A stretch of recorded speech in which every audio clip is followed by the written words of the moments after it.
Now, I'll admit, when I sat down to watch this show, my expectations were low. I mean, how could it not be? Combine the unnecessary race swapping with one too many bad interviews, cast members who gladly wear their activism on their sleeves. I mean, how could that not be a recipe for disaster? You tell me. Well, imagine my surprise when I reluctantly tuned in to the first episode to find out that I actually loved it. Yeah, who would have flunked? Great script, great characters, great acting, effects were great, it had a really good, realistic feel to it. Mate, I was caught by surprise. I actually really... Wait a minute, what is this? What are you doing? The wrong for the love of... Sound production, take 2. Now, I'll admit, when I sat down to watch this show, my expectations were low. I mean, how could it not be? Combine the unnecessary race swapping with one too many bad interviews, cast members who gladly wear their activism on their sleeves. I mean, how could that not be a recipe for disaster? You tell me. Well, imagine my surprise when I reluctantly tuned in to the first episode to find, you know what, just skip to the next part already. Point is, 10 minutes into episode 1, it's clear as crystal to see this is the show that Bezos wanted to make, but couldn't, but could have, but didn't, but should have. No one to blame but his own egotistical, bald as a coot self. Nothing against being bald. G.I. Jane 2, can't wait to see it, alright? But I'm not a fan of rich, spoiled kids who throw their expensive toys out the pram when they can't get their own way. That's what we have right here. Make no mistake about it. From the off, Bezos wanted Game of Thrones, but couldn't have Game of Thrones, and therefore wanted his own Game of Thrones to compete with Game of Thrones. And that's what we have right now. So I get kind of annoyed when I hear people online, people in the media saying, oh, it's unfair to compare the two. Oh, boo. That's what he wanted. Only he wanted to come out on top, not on the bottom. Funny how that worked out, isn't it? The irony. It's almost too good to be true. But it doesn't stop there. Nope. And shout out to Midnight Sedge for the heads up for this. Now, the showrunner for House of the Dragon is the one Ryan Condor, writer, executive producer of a number of projects, including Colony, which I actually happen to really enjoy. You blew up the rap ship? When something like this happens, we all burn. Now, he was all set to spearhead Amazon's Conan the Barbarian series a short while back, which apparently would have been very faithful to the stories, and then there's a bunch of new stuff that we've done for the TV show. But it's very faithful to the spirit of the Howard Conan character. That's exciting. But then he got unceremoniously fired from the project, thanks to activist extraordinaire Jennifer Salt, who used to work for NBC and was brought onto Amazon as the head of all things streaming. We work tirelessly to make sure that women's voices are amplified. The reason why he was fired? Well, as you just heard, a little bit too close to the original source material for her liking. Not to mention a little bit too, dare I say, masculine.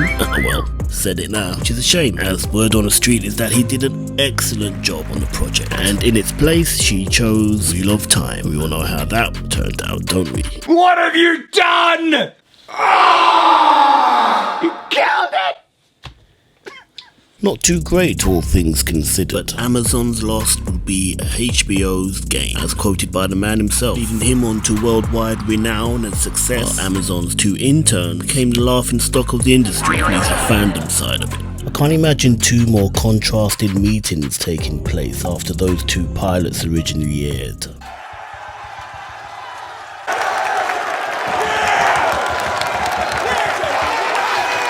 Meanwhile,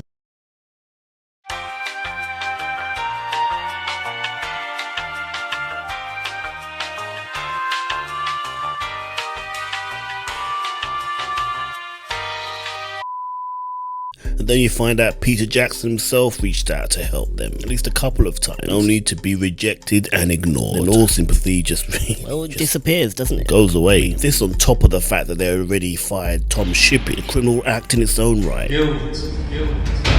What you're left with is the ultimate tale in hubris, which is, let's face it, just another day in Hollywood. Yeah, there's lessons to be learned here, but they're not gonna learn, because they're still not listening to criticism. I'm not listening.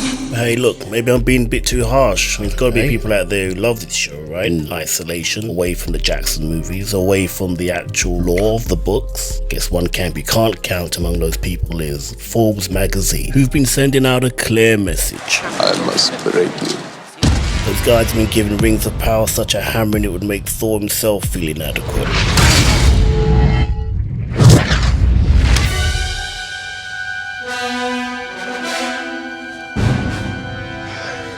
I knew it.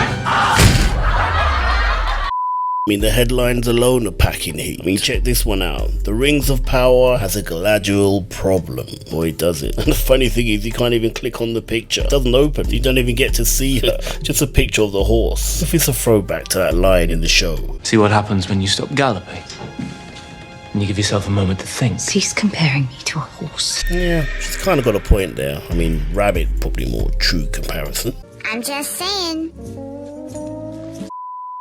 Even this one, why House of the Dragon is a superior show to Rings of Power. I mean, anyone with 2 brain cells who've seen both shows could tell you the answer to that one.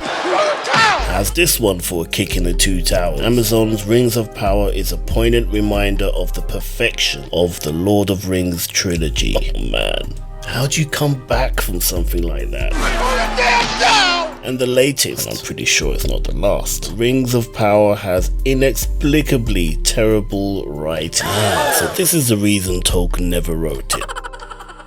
And let's look at that word inexplicably. Let me just break that word down. In a way that cannot be explained or accounted for. My word. Writing in Rings of Power is so bad, cannot be explained, and it cannot be accounted for. That's a KO. Don't get mad at me. I don't work for Forbes. I didn't write this article. I mean, I would have if they asked me to, be pretty much word for word, especially that title. But I didn't write it. But then I didn't write this either.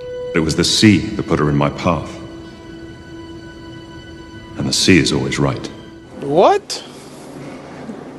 Bro, what are you talking about, man? Considering we're still only at the halfway mark, it's safe to say there's plenty more zingers like this on the way. You know what?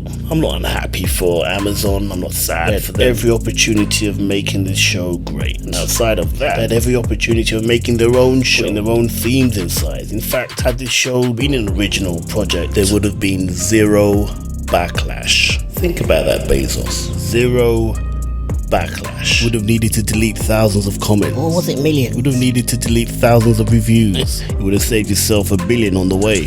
Stupid. Sure, Forbes would have still written the article, but at least you would have had a fandom on your side. A legit fandom built from the ground up. And the rest of us have been casual viewers, just dipping in and out the odd episode or 2. But no, your hubris proved even greater than your bank balance.